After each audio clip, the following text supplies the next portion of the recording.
क्या हाल है साथियों, मैं विकास सोमर, आपके अपने trust Saudi channel collective study for success पे आप लोग का बहुत बहुत बहुत स्वागत करता हूं। आज हम लोग देखने वाले हैं 25 मार्च का करंट अफेयर, हिंदी इंग्लिश दोनों ही भाषाओं में। 24 मार्च को जो है वर्ल्ड टीबी डे होता है, ट्यूबरक्लोसिस डे होता है, ध्यान रखिएगा।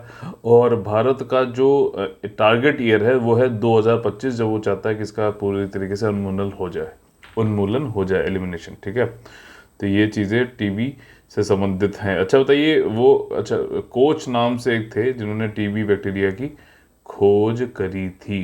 टीबी को रोकने के लिए भारत में डॉट्स नाम से एक प्रोग्राम चलता है, और आइसोनियाजिड और रिमैम्फिपिसिन करके जो है एक दवा, दो दवाएं होती हैं जो टीबी के लिए यूज में आती हैं। ठीक, तो इस तरीके से पढ़िए कि सब कुछ आपके फिंगर टिप्स पे होना चाहिए। और इसी कोशिश में आप लोग को मैं जो है करंट अफेयर में जिस तरीके से बताता हूँ कि पढ़ना है, वैसे आदत डालिए, बहुत बहुत फ़ायदा होगा। ठीक, हमारा जो टेलीग्राम चैनल है उसका लिंक डिस्क्रिप्शन में दे रखा है, एकदम फ्री है। वहाँ पे सारी नोटिफिकेशन, सारी चीज़ें, गाइडेंस सब मिलती रहती है। ज्वाइन कर लीजिएगा। हमारे पेड कोर्सेज भी चल रहे हैं। यूपीपीएससी का कंप्लीट पेड कोर्स चल रहा है 2022 के लिए। इसमें test series, study material, guidance, counselling, सबसे ज़्यादा जरूरी जो चीज़ है, ठीक है ना, आपका जो जरूरी मटेरियल है वो सब कुछ यहाँ पे मिल जाएगा। ठीक, ज़्यादा जानकारी के लिए 9650347272 के लिए है। सिर्फ काउंसलिंग, गाइडेंस। आखिरी में मैंने जो है दे रखी है पिक्चर, उसमें बता रखा है कौन कौन से हमारे मॉड्यूल हैं अलग अलग, वो सब भी आप ज्वाइन कर सकते हैं। यूपीएससी के लिए भी उसमें कुछ कोर्सेज हैं, लेकिन टेस्ट सीरीज और कंप्लीट ग्रुप जो है वो यूपीपीएससी 2022 प्रीलिम्स की एग्जामिनेशन के लिए ही है। कोई डाउट हो 9650347272 पे आप पूछ सकते हैं। जो हमारा आज के 10 मोस्ट इंपॉर्टेंट टॉपिक्स हैं जो कि प्रीलिम्स और मेंस एग्जामिनेशन में आ सकते हैं, यूपीएससी, यूपीपीएससी, बीपीएससी और स्टेट पीसी एग्जामिनेशन में, वो जो है ये रहे, जिनको अब हम लोग देखेंगे विस्तार से। पहला जो टॉपिक है जनरल स्टडीज पेपर 3 से है, इकोनॉमी से संबंधित है। विंग्स इंडिया 2022 कहाँ पर हो रहा है? हैदराबाद बेगमपेट एयरपोर्ट पे। ठीक, एशिया का सबसे बड़ा सिविल एविएशन इवेंट है, ठीक है ना। आपका सबसे बड़ा नागरिक उड्डयन कार्यक्रम है विंग्स इंडिया 2022। ठीक, थीम क्या है भाई साहब इस बार? थीम है India @75 new horizon for aviation industry. 2 साल में एक बार होता है, ध्यान रखना ये, ठीक है। और 4 दिन का रहेगा। इसको मिनिस्ट्री ऑफ सिविल एविएशन और फिक्की मिलके करा रहे हैं। ठीक, इसमें फोकस किया जाएगा नए बिजनेस एक्विजिशन जो अधिग्रहण हो रहे हैं, निवेश नीति क्या बनानी चाहिए, किस तरीके से होनी चाहिए, ये सारी चीज़ें यहाँ पर बात करी जाएगी। ये देखिए यहाँ पर जो है एक पिक्चर भी दे रखी है। कौन सा मंत्रालय? सिविल एविएशन, फिक्की के साथ में है ये। 24 से 27 मार्च तक चल रहा है, बेगमपेट एयरपोर्ट हैदराबाद इंडिया में। और एशिया का largest civil aviation commercial general business aviation, मतलब कंप्लीट है। इसमें जो है प्राइवेट प्लेयर्स भी होंगे, ये सारी चीज़ें होंगे, वाणिज्यिक रूप से भी होगा, व्यापार से संबंधित भी। ठीक, एयरपोर्ट अथॉरिटी ऑफ इंडिया भी इसमें इन्वॉल्व होना ही होना है। ठीक, ज़्यादा जानकारी के लिए आप लोग चाहें तो ये वाली वेबसाइट भी विजिट कर सकते हैं, wingsindia.co.in। Exam point of view से जितनी चीज़ें चाहिए वो सब यहाँ पे मैंने आपको बता दी है। हमारा जो अगला टॉपिक है वो है जनरल स्टडीज पेपर 1 ज्योग्राफी से संबंधित मेकेदातु वाटर प्रोजेक्ट। इसके बारे में हम लोग ने पहले पढ़ा हुआ है। ये एक जो है डैम बनाया जा रहा है कर्नाटका के द्वारा। तमिलनाडु इसका विरोध कर रहा है। कावेरी रिवर पर जो है ये डैम बन रहा है, जहां पर अर्कावती, जो कि एक सहायक नदी है, ट्रिब्यूटरी है कावेरी की, कावेरी के साथ में मिलती है अर्कावती, उसी कॉन्फ्लुएंस पे यानी प्रयाग पर ही मेकेदातु जो है डैम बनाया जा रहा है। कर्नाटका में ये आता है। 9,000 करोड़ का प्रोजेक्ट है। इसका मेन काम जो है कि पेयजल यानी कि ड्रिंकिंग वाटर बेंगलुरु और आसपास के एरियाज में देना है। साथ ही साथ 400 मेगावाट तक की बिजली भी प्रोड्यूस करेगा। ठीक, तमिलनाडु कह रहा है कि भाई साहब नहीं बना सकते। जो एक इंटर स्टेट वाटर डिस्प्यूट वाला जो ट्रिब्यूनल था, उसके जो अवार्ड दिया गया था उसके द्वारा, उसके अनुसार जो है आप नहीं कर सकते हैं। तो खैर वो सारी चीज़ चल रही है। कर्नाटका कह रहा है कि ऐसा है, हम तुमसे परमिशन क्यों लें, क्योंकि हमारे यहाँ तो ये हमारे एरिया में आता है, जुरिसडिक्शन में आता है, तो हमें तुमसे परमिशन लेने की कोई ज़रूरत नहीं है। ठीक, लेकिन ये है कि पानी यहाँ से बहते हुए फिर तमिलनाडु में आता है। अगर यहीं भी पानी रोक देंगे तो तमिलनाडु कह रहा है कि हमको जब ज़रूरत है पानी की सबसे ज़्यादा, ठीक, एग्रीकल्चर के लिए, इरीगेशन के लिए, बहुत सारी चीज़ों के लिए, तो तब हमको पानी नहीं मिलेगा अगर आप ये बना लोगे तो यहाँ पे इन्होंने अपनी, इनकी जो विधानसभा तमिलनाडु की, उसने एक प्रस्ताव पास किया है। वहीं कर्नाटका ने भी अपना एक प्रस्ताव पास किया है। दोनों में गुत्थम गुत्ती चल रही है। कुछ आगे क्या होगा देखा जाएगा। फिलहाल ये है कि अभी जितने भी ज़्यादा से ज़्यादा इसमें ज़रूरत चीज़ थी ये हम लोग कर चुके हैं, और ऑलरेडी जो है इसको मैंने पहले भी पढ़ाया था, तो उसको भी आप लोग सर्च कर सकते हो। अगर देखो टेलीग्राम चैनल पे हमारे जुड़े हुए हो आप, जो मेन वाला टेलीग्राम चैनल है फ्री वाला, तो उस पर मैं रोज़ आप लोग को टॉपिक भी लिख के देता हूँ कि कौन से 10 पढ़ा रहा हूँ। तो आप लोग वहाँ पे जो है ऊपर की तरफ में यहाँ पे 3 जो है डॉट बने होते हैं, वहाँ पे क्लिक करोगे तो सर्च का ऑप्शन आता है। सर्च करो और उसमें लिखो मेके दातू, ठीक है, आपको जो है पुराना वीडियो भी मिल जाएगा, ठीक है। तो ये सारी चीज़ें हैं। कर्नाटका तमिलनाडु बॉर्डर पे है और इससे 67.15 टीएमसी 1000 मिलियन क्यूबिक फीट जो वाटर है ये इकट्ठा जमा किया जाएगा, ठीक। तो जो तमिलनाडु डरा हुआ है कि ऐसा ना हो कि हमको पानी मिलना बंद हो जाए। नेक्स्ट टॉपिक है general studies paper 3 science and technology संबंधित आर्टेमिस प्रोग्राम, ठीक, नासा का प्रोग्राम है, सिंपल सी बात है।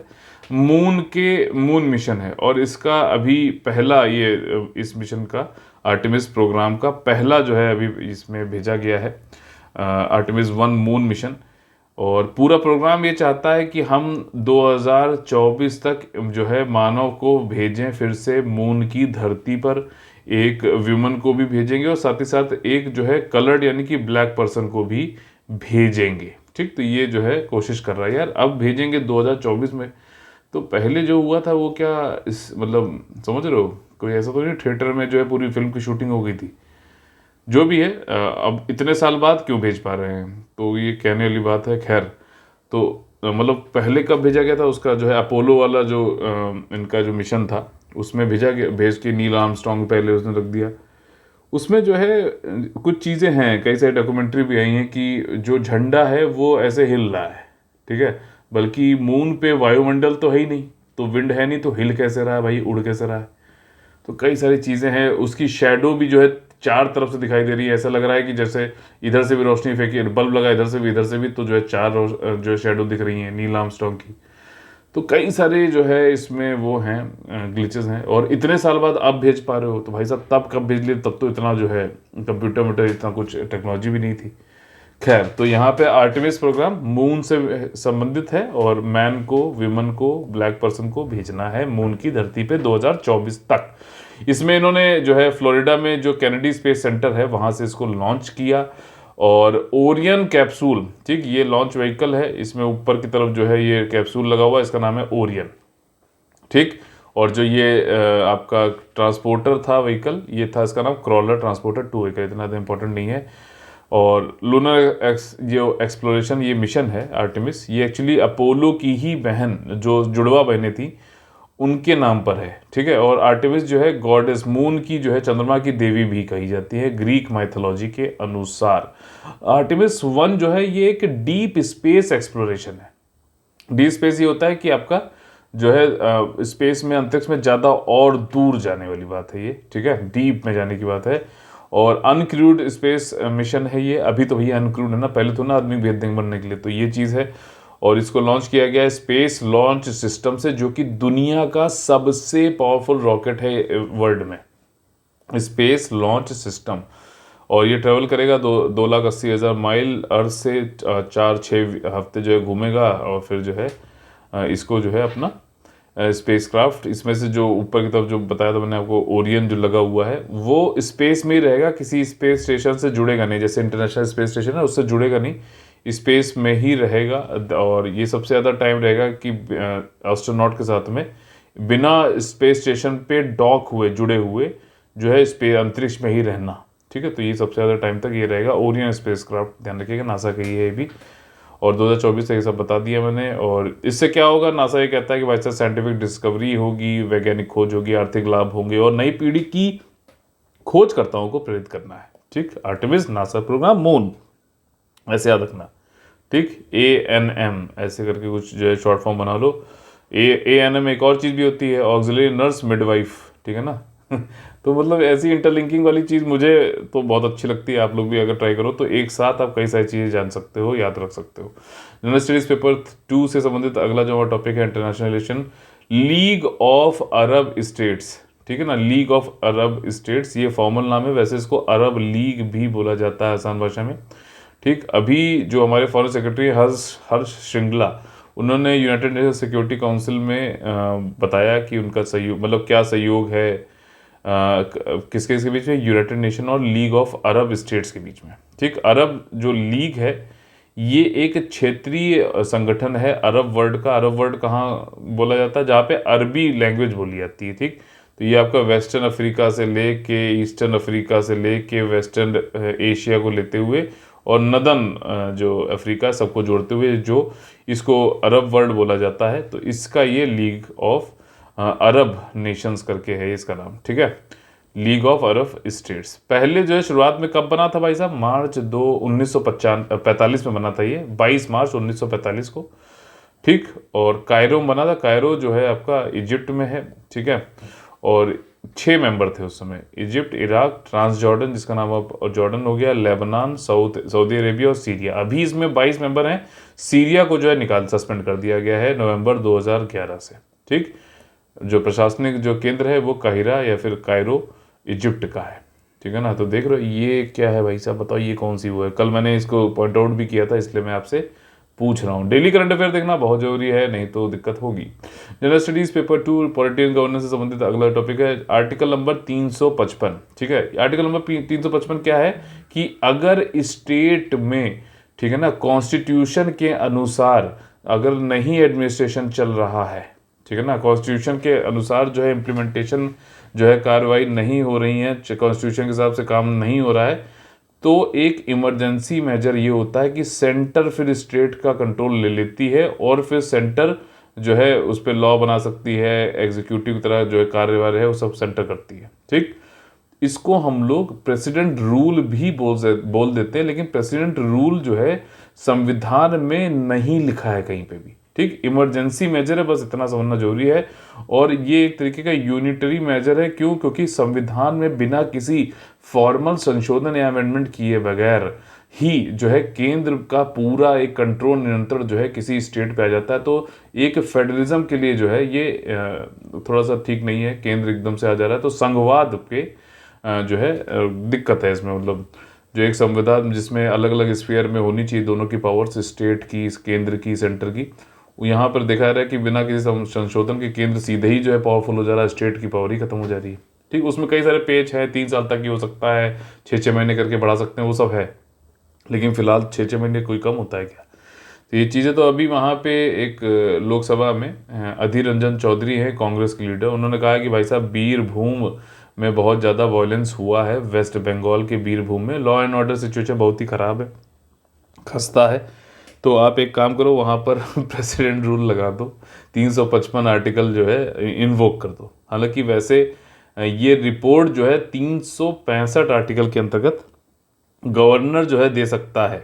ठीक, फोर्टनाइटिंगली, मतलब 14 दिन में, कि जो है प्रेसिडेंट को कि भाई साहब वहाँ पे प्रेसिडेंट रूल लगाना चाहिए कि नहीं लगाना चाहिए। आज आप लोग के लिए होमवर्क किया है कि पॉलिटी का जो ये इमरजेंसी वाला जो चैप्टर है उसको अच्छे से पढ़िएगा। 355 कॉन्स्टिट्यूशन का ये डील करता है कि इमरजेंसी प्रोविजंस है जिसकी वजह से केंद्र जो है वो इंटरवीन करता है और स्टेट को बचा सकता है एक्सटर्नल एग्रेशन और इंटरनल डिस्टरबेंस से। ठीक है ना, खैर ये आर्टिकल 355 में नहीं है, एक्सटर्नल एग्रेशन और इंटरनल डिस्टरबेंस तो नाम भी नहीं है, आर्म्ड डिस्टरबेंस है। और ये जो है चेंज किया गया था 352 वाले में है ये। ठीक है, तो ये थोड़ा सा चेंज कर लीजिएगा, इसको देख लीजिएगा। ठीक, इमरजेंसी वाला चैप्टर आज पढ़ना है, कोई भी डाउट हो तो उसको आप लोग जो है पूछ लीजिए ग्रुप में। 352 जो है वो नेशनल इमरजेंसी की तरफ बात करता है, ये किसी एक एरिया में भी लग सकता है, ऐसे नहीं पूरे देश में लगेगा। ठीक, और यहाँ पे इंटरनल आंतरिक डिस्टर्बेंस नहीं है, यहाँ पे अब जो है 44वें संविधान के संशोधन के बाद से ये आर्म्ड डिस्टर्बेंस हो गया है। ठीक, तो ये चीज़ें एक्सटर्नल एग्रेशन या फिर वॉर ये सब लगता है 352 में, ना कि 355 में। 355 में जो मैंने पहले डेफिनेशन बताई कि स्टेट जो है कॉन्स्टिट्यूशन के हिसाब से काम नहीं कर रहा है, तो केंद्र जो स्टेट है वो केंद्र कॉन्स्टिट्यूशन के हिसाब से काम नहीं कर रहा, तो केंद्र फिर जो है उसकी पोजीशन ले लेता है स्टेट की। ठीक, तो ये सारी चीज़ें हैं। बीरभूम वेस्ट बंगाल में एक जगह है। ठीक है, नेक्स्ट टॉपिक है जनरल स्टडीज पेपर 3 इकोनॉमी से संबंधित है, टैक्स ऑन लॉटरी। देखो लॉटरी आप लोग बताया, लॉटरी खरीद ली, उनकी लॉटरी निकल गई, ऐसा बोला जाता है। सुप्रीम कोर्ट ने कहा कि स्टेट की जो विधायिका है, लेजिस्लेचर है, वो टैक्स लगा सकता है लॉटरी पर, भले ही वो लॉटरी किसी और स्टेट की हो। ठीक है ना, तो impose tax on lotteries conducted by other states with in its jurisdiction. मान लीजिए यूपी में, ठीक है ना, कोई आके बाहर की स्टेट वाली कोई कंपनी है, वो आके लॉटरी बेच रही है, तो यहाँ पे यूपी की जो विधायिका है, लेजिस्लेचर विधानसभा है, वो इस लॉटरी पे अपने माना जो है, मतलब जो जैसा उसको सही लगे वैसा वो कर या फिर टैक्स लगा सकती है। ऐसा इसलिए है क्योंकि जो 7th शेड्यूल है आर्टिकल नंबर 246 के अंतर्गत 7th शेड्यूल है, उसमें 3 लिस्ट है। आपका यूनियन लिस्ट है, स्टेट लिस्ट है और कंकरेंट लिस्ट है, समवर्ती सूची इसको बोलते हैं। उसमें से स्टेट लिस्ट के जो एंट्री 62 है, उसमें ये कहा गया है कि भैया बेटिंग और गैम्बलिंग, ठीक है ना, इस पे जो है स्टेट का अधिकार है कि वो टैक्स लगाएगा। ठीक, अब देखो यहाँ पे ये मुद्दा उठा क्यों, सुप्रीम कोर्ट क्यों आया? क्योंकि यूपी, मान लीजिए महाराष्ट्र की कोई कंपनी यार आके जो है टैक्स वो लॉटरी बेच रही है, तो ये कहा गया कि भाई साहब जब 2 स्टेट की बात आ रही है तो केंद्र इस पे टैक्स लगाएगा। ठीक, लेकिन सुप्रीम कोर्ट ने कहा नहीं भैया, ये 62 जो स्टेट लिस्ट है उसमें कहा गया है कि भाई साहब बेटिंग और जो गैम्बलिंग है उसके अंतर्गत स्टेट का अधिकार है कि वो कर लगाएगा, तो इसलिए स्टेट लगा सकता है। और उन्होंने ये भी कहा कि भाई ये प्रजाति जो है लॉटरी वाली चीज, ये आपका स्पेशीज है गैम्बलिंग एक्टिविटी का, जुआ गतिविधि की प्रजाति है।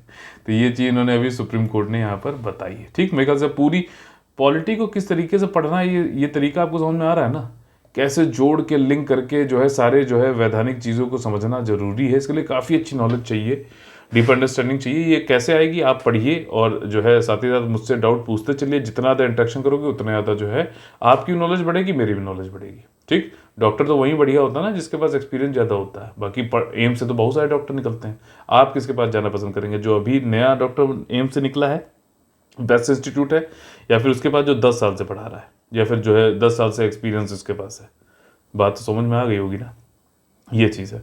General studies paper 2 political governance से संबंधित अगला टॉपिक है CJI लाहौटी, यानी कि chief justice of India Lahoti, इनका देहांत हो गया अभी। और ये 35वें चीफ जस्टिस ऑफ इंडिया थे। बताइए पहला चीफ जस्टिस कौन थे पहले और स्वतंत्रता के बाद, और अभी कौन है? ठीक, इन्होंने चीफ जस्टिस के रोल अदा किया था 1 जून 2004 से लेकर 1 नवंबर 2005 तक। कई सारे इन्होंने अच्छे अच्छे जजमेंट भी दिए थे, जैसे कि हरियाणा में एक लॉ आया था कि भाई साहब जो है 2 से ज़्यादा अगर बच्चे हैं तो जो स्थानीय निकाय वाले चुनाव होते हैं उसमें जो है चुनाव नहीं लड़ सकोगे बेटा। तो इन्होंने कहा था हाँ बिल्कुल ठीक बात है, इन्होंने उस लॉ को जो है सपोर्ट कर दिया था। इसके बाद एक जो है लॉ आया था कि illegal migrants determination by tribunal act on migrants of to Assam, मतलब जो प्रवासी हैं जो आसाम में आए हैं, इलीगल हैं, उसके लिए कानून बनाया गया। ठीक है, उस कानून को इन्होंने खारिज कर दिया था कि ट्रिब्यूनल बताएगा कि हाँ ये इलीगल है कि नहीं है, उसको खारिज कर दिया था। और बाद में ये एक स्वतंत्र इंडिपेंडेंट जो है डायरेक्टर भी बने थे प्रेस ट्रस्ट ऑफ इंडिया का, PTI के। ठीक, और इनको जो है आर्बिट्रेटर की तरह भी भारतीय गवर्नमेंट ने चुना था। 20,000 करोड़ का जो टैक्स डिस्प्यूट था वोडाफोन के साथ में, वोडाफोन ने SR को जो है आपका जो है उसका अधिग्रहण कर लिया था, लेकिन भारत में नहीं किया था। एक केमन आइलैंड करके एक आइलैंड है, वहाँ पे किया था, क्योंकि वहाँ पे टैक्स और मतलब इन्होंने यहाँ पे एक अपना ऑफिस खोल लिया। अब SR सारा जो है, पहले तो वोडाफोन से पहले SR था ना, सारा बिजनेस अपना पैसा वैसा सब कमाता है इंडिया से।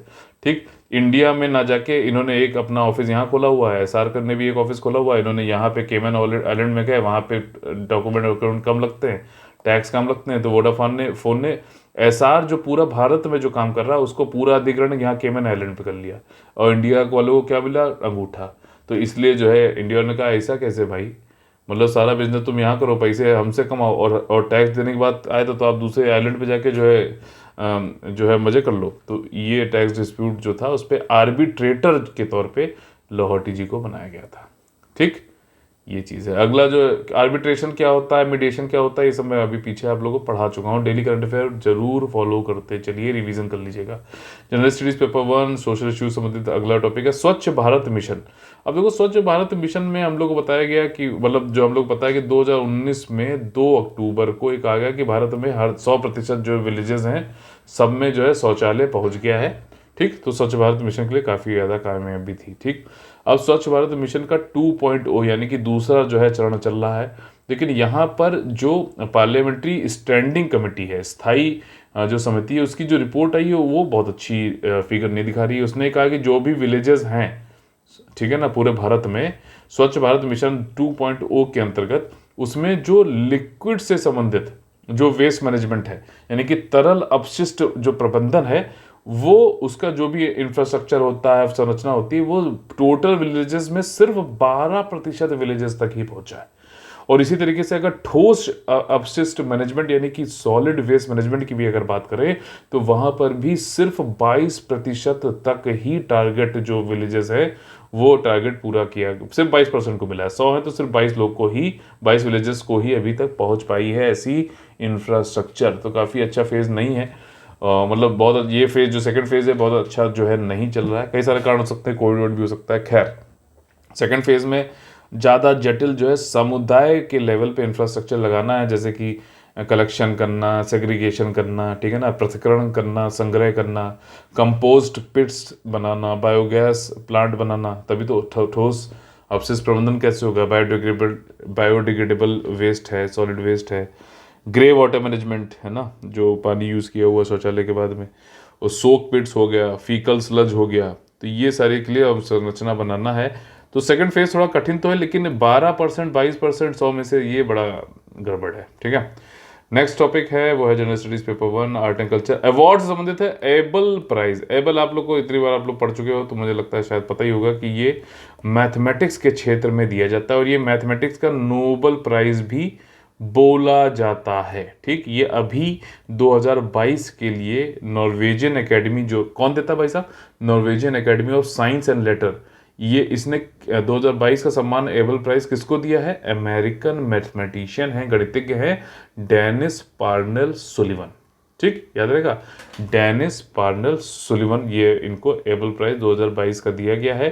क्या काम किया भाई साहब, गणित में जो है इन्होंने आपका ये अलजेब्रिक हो गया, बीज गणित हो गया, ज्यामिति ज्योमेट्री हो गया, डायनामिकल एस्पेक्ट्स हो गए, गतिशील पहलू हो गए, इन सब के लिए। अच्छा बताइए, पीछे अभी हम लोगों ने पढ़ा था, एक गुप्ता जी थी, एक विमन थी, जिनको एक मैथमेटिक्स में जो है ऐसे अलजेब्रा उसके लिए जो है अवार्ड मिला था। उनका नाम याद है आपको, कौन सा अवार्ड मिला था और क्या नाम है, ये जरूर कमेंट करके बताइएगा। इन्होंने टोपोलॉजी पे भी काफ़ी अच्छा काम किया है मैथमेटिक्स के, ठीक है ना। और ब्रॉडर सेंस में टोपोलॉजी हुआ। टोपोलॉजी क्या होता है भाई साहब, कि कोई सरफेस है, किसी भी चीज़ की सरफेस है, उसको मान लीजिए उसका सर्कल अभी शेप है, ठीक, उसको हमने फिर स्क्वायर बना दिया, तो उसके सरफेस में चेंज होने से जो भी उसकी प्रॉपर्टीज होती हैं, मान लीजिए थर्मल प्रॉपर्टी हो गई, प्रेशर को झेलने की प्रॉपर्टी हो गई, ऊष्मा को जो है सहन करने की प्रॉपर्टी हो गई, उसमें कोई भी बदलाव नहीं होता है। फिर से समझ लो, किसी भी जो है चीज़ की, मतलब कुछ ऐसे जो है सरफेसेस हैं, उनके उनके जो है डिफॉर्म होने पे, सरफेस में कोई चेंज हो, मतलब शेप बदलने पर, उनकी जो प्रॉपर्टीज पहले थी शेप बदलने के बाद भी वही रहती है, चेंज नहीं होती है। इसी को टोपोलॉजी, ये एक फील्ड ऑफ मैथमेटिक्स है बोला जाता है। मैं इसलिए इस पे एम्फेसिस करके बता रहा हूँ कि मान लो उसने घुस के पूछ लिया, तब भी आप क्वेश्चन आसानी से कर लो। टोपोलॉजिकली अगर देखा जाए तो सर्कल हो चाहे स्क्वायर हो, ठीक, वो दोनों को सेम मानता है, ठीक है ना। तो अगर देखा जाए तो सरफेस जो है डोनट का, डोनट आप लोग बताओ, गोल गोल ऐसे आता है, बीटा बीटा होता है, मुझे बहुत बेकार लगता है, लेकिन चलिए जो है वो है। तो वो डोनट और जो है कॉफ़ी मग, ठीक, ये अगर देखा जाए कॉफ़ी मग एक हैंडल के साथ में, तो देखा जाए तो ये दोनों टोपोलॉजिकली इक्विवेलेंट है, सेम है। Surface of a sphere and coffee mug are not equivalent. हालांकि वैसे सरफेस तो भाई इसका अलग है और कप का जो है अलग टाइप का बना हुआ है, लेकिन यहाँ पे अगर टोपोलॉजिकली देखोगे तो सेम है, ठीक। क्यों, क्योंकि शेप चेंज होने के बाद भी उनकी प्रॉपर्टीज चेंज नहीं हो रही है सरफेस की। ये इनकी पिक्चर है, डेनिस पार्नेल सुलिवन नाम है। एबल प्राइज जो है ये अवार्ड किया जाता है, हर साल किया जाता है। किंग ऑफ नॉर्वे को देते हैं, आउटस्टैंडिंग मैथमेटिशियंस को दिया जाता है। और एबल किसी का नाम था, वो कौन थे, नॉर्वेजियन मैथमेटिशियन थे, नील हेनरिक एबल। 1802 से 1829 के बीच में इनका जो है जीवन काल रहा, ठीक है। तो ये कुछ इंफॉर्मेशन आपके लिए। नेक्स्ट टॉपिक जो है हमारा जनरल स्टडीज पेपर 3 इकोनॉमी संबंधित है। एक्सपोर्ट भाई साहब इंडिया की तरफ से काफ़ी बढ़ गया है, ये चीज़ यहाँ पर बताई गई है। इंडिया का जो एनुअल गुड्स का एक्सपोर्ट, गुड्स की बात हो रही, सर्विसेज की नहीं, गुड्स का जो एक्सपोर्ट है वार्षिक, वो $400 बिलियन मार्क को पहली बार जो है पार कर गया है, ठीक। और इसमें जो है सबसे ज़्यादा मर्चेंडाइज क्या क्या चीज़ें ज़्यादा एक्सपोर्ट हुई, मर्चेंडाइज हो गया, ठीक, इंजीनियरिंग उत्पाद हो गए, अपैरल परिधान वस्त्र हो गया, जेम एंड ज्वेलरी सूरत चले जाओ, और रत्न और आभूषण, और पेट्रोलियम प्रोडक्ट्स। पेट्रोलियम प्रोडक्ट में भाई साहब सिर्फ पेट्रोल और डीजल नहीं होता है, और भी कई सारी चीज़ें होती हैं, ठीक। तो पहली बार ऐसा हुआ है और मोदी जी ने तुरंत ही जो है कॉन्ग्रेचुलेट किया है जो भी मैन्युफैक्चरर हैं भाई साहब, जो भी कृषक हैं और निर्माता हैं, बुनकर हैं, सबको बड़ा उन्होंने इस टारगेट को अचीव करने पर बधाई दी है, ठीक। कॉमर्स एंड इंडस्ट्री मिनिस्टर जो है उन्होंने भी कहा कि कोविड-19 आ गया, पेंडेमिक आ गई, लेकिन हमें कोई फर्क नहीं पड़ा, यूक्रेन पे वॉर हो गया, तब भी हमारा एक्सपोर्ट जो है बढ़ता जा रहा है, ठीक। तो अच्छी बात है। और एक्सपोर्ट जो है इससे पहले 2018-19 में, यानी कि पैंडेमिक से पहले जो है $331 बिलियन का था, तो ये भी काफ़ी अच्छी बात है। और अभी जो है $410 बिलियन हो गया है मार्च, ये आपकी फिगर जो है इन्होंने एक्सपेक्ट है कर रहे हैं लोग कि $410 बिलियन हो जाएगा, ठीक। और ये एक्सपोर्ट बढ़ने से अब जो भी हम लोग फ्री ट्रेड एग्रीमेंट्स को जो है समझौते को कई लोगों से बातचीत कर रहे हैं ना, नेगोशिएट करने में अब भारत की एक अपर पोजीशन भी होगी। भाई साहब हम भी एक्सपोर्ट करते हैं, हम भी एक बड़े एक्सपोर्टर हैं दुनिया में, और जो है तो अब हम ज़्यादा अच्छे से मजबूती के साथ में जो है बातचीत कर सकेंगे, नेगोशिएट कर सकेंगे, ठीक। एग्रीकल्चर सेक्टर ने भी हाईएस्ट एवर एक्सपोर्ट जो है किया है 2021-22 में, ठीक। और ये किसकी वजह से? चावल हो गया, मरीन प्रोडक्ट्स हो गए, जो श्रिम्प और ये सारी मछलियाँ खाने वाली, वीट हो गया, गेहूं, स्पाइसर मसाले और शुगर, इनका एक्सपोर्ट हमने अच्छे से किया है।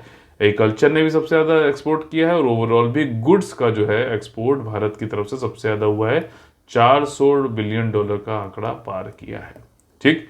ये है हमारे पेड कोर्सेज की जो लिस्ट है। यूपीपीएससी वाला देखिए कंप्लीट कोर्स है, फिर इसके अलावा सिर्फ करंट अफेयर और मंथली करंट अफेयर जो टेस्ट होते हैं उसका जो है, वीकली करंट अफेयर जो टेस्ट होते हैं उनका एक अलग पेड ग्रुप है, ठीक। ओनली टेस्ट सीरीज का जो है अलग है, इसमें लेकिन डाउट डिस्कशन होगा।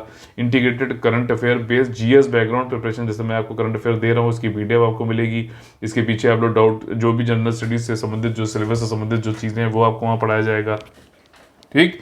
और जो है उसकी भी जो पीडीएफ बनेगी वो सब आपको दिया जाएगी, कोई भी आप डाउट इसमें पूछ सकते हो। ये बहुत ही ज़्यादा जो है मैं आपको बता रहा हूँ, बहुत ही ज़्यादा इंपॉर्टेंट है ये वाला कोर्स, बिल्कुल नया है, अभी मार्केट में नहीं, लेकिन आगे जाके हो सकता है लोग कॉपी पेस्ट करें, ठीक। करंट अफेयर की पीडीएफ सिर्फ, और टेस्ट सीरीज की पीडीएफ, कोई डाउट डिस्कशन नहीं, ये इसका अलग है यूपीपीएससी के लिए सिर्फ। और ये वाला जो है ये उन लोग के लिए है जो लोग कहीं पे कोचिंग ज्वाइन करके फंस चुके हैं, टीचर का मुंह या फिर बात कभी देखने को मिलती नहीं है, सुनने को मिलती नहीं है, तो या फिर उनको कोई गाइडेंस है नहीं, कोई काउंसलिंग है नहीं, खाली पीडीएफ फेंकी जा रही है उनके ऊपर, अलग अलग टीचर लाके जिन्होंने कभी एग्जाम पास नहीं किया उनको दिया जा रहा है, तो उनके लिए जो है गाइडेंस, काउंसलिंग और साथ ही साथ जो भी उनको डाउट है, जो भी पढ़ रहे हैं उसको करने के लिए ये एक यूपीएससी यूपीपीएससी दोनों के लिए ही जो है ग्रुप है, ठीक। और ये सारी चीज़ें जो है इस कंप्लीट पेड ग्रुप में है, तो ये आप चाहे अगर आपने ये ज्वाइन कर लिया तो फिर आपको और भी कोई भी चीज़ ज्वाइन करने की जरूरत नहीं है। मेंस आंसर राइटिंग में ये है कि मैं क्वेश्चन देता हूँ पेड ग्रुप में, बाकी आप कोई क्वेश्चन है तो वो भी आप सर करा सकते हो। प्रति आंसर जो है आपको ऑडियो लेक्चर 3 आंसर एवेल्युएशन कराया जाएगा, आंसर राइटिंग इंप्रूवमेंट कराया जाएगा। डेली आंसर राइटिंग करना बहुत ज़्यादा जरूरी है, नहीं हमारे साथ जुड़ना है कोई बात नहीं, अलग से लेकिन जरूर करिए, क्योंकि बाद में टेस्ट सीरीज जो आप लगाते हो ना वो खाली टाइम मैनेजमेंट के लिए होता है, उसमें इम्प्रूवमेंट नहीं होता है, ठीक है, तो ये ध्यान रखना। और जो है अभी यूपी पीसीएस का जो है मेंस एग्जामिनेशन चल रहा है 2021 वाला, मैंने ऑलरेडी जो है हिंदी का और एसए का जो है विश्लेषण एनालिसिस दे दिया है।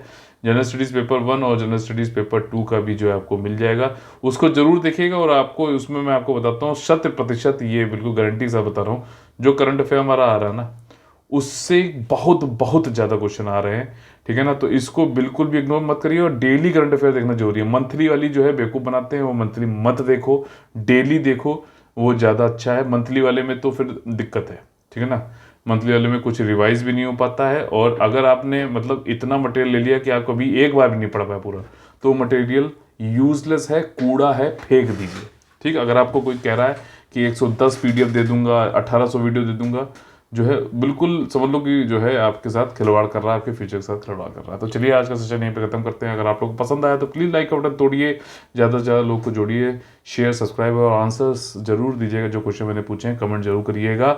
और जो है आप लोग हमें सपोर्ट कर सकते हो, इसी तरीके से मोटिवेट कर सकते हो, आप लोग जो है CSFS टीम के हिस्सा हो, ये आपका अपना चैनल है, इसको ज़रूर बढ़ाएँ, लिंक डिस्क्रिप्शन में है, ज्वाइन कर सकते हैं। पेड ग्रुप की पूरी जानकारी भी डिस्क्रिप्शन में वीडियो लिंक मैंने डाल रखा है, उसको भी देख सकते हैं आप। फिर भी कोई डाउट है 9650347272 पे आप बात कर सकते हैं। जय जय Bharat, all the very best है। वंदे वंदे मातरम।